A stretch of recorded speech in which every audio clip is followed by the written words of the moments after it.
Ruby Neil Bridges Hall was born in Mississippi in 1954, but at the age of 4 he moved with her family to New Orleans.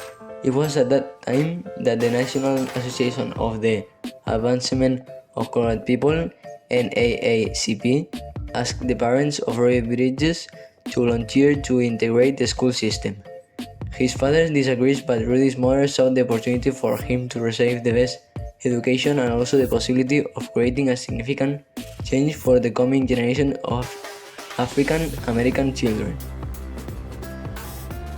Ruby Bridges, along with other students, took a writing test which was made especially difficult for the fewest black students to pass and which determined whether or not kindergarten students could go to an all-white school. She, along with 6 other children, passed the test and thus was able to enter the William Frantz School, which, unlike her previous school, was a few blocks from her house. After various lawsuits against the educational system that aimed to prevent the segregation in education, on November 14, 1960, Ruby Bridges was escorted by federal agents and her mother to her new school. In front of the crowd, Ruby thought it was a traditional Mardi Gras, but when she got out of the car, she realized that people were there to see her, furious to see an African American enter a white school for the first time. After this event, parents took their children out of the school. A woman threatened to poison Ruby.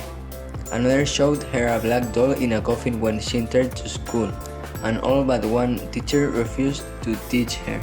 So Ruby spent a year learning along with her teacher Barbara Henry, who also helped her through the experience of being ostracized.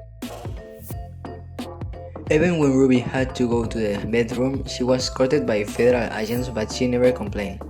Ruby began to have nightmares and erratic behavior because of what she was experiencing and had to be seen by a psychologist twice a week. Ruby's family also suffered consequences. His father was dispatched from his job, he was not allowed to shop at the grocery store, and his parents were kicked out of Mississippi.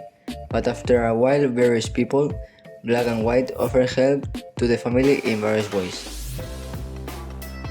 Ruby eventually graduated from Francis T. Nichols Integrated High School and after studying tourism in Kansas worked as a travel agent for 15 years. In 1999, he created the Ruby Bridges Foundation to promote the values of tolerance, respect, and appreciation of differences.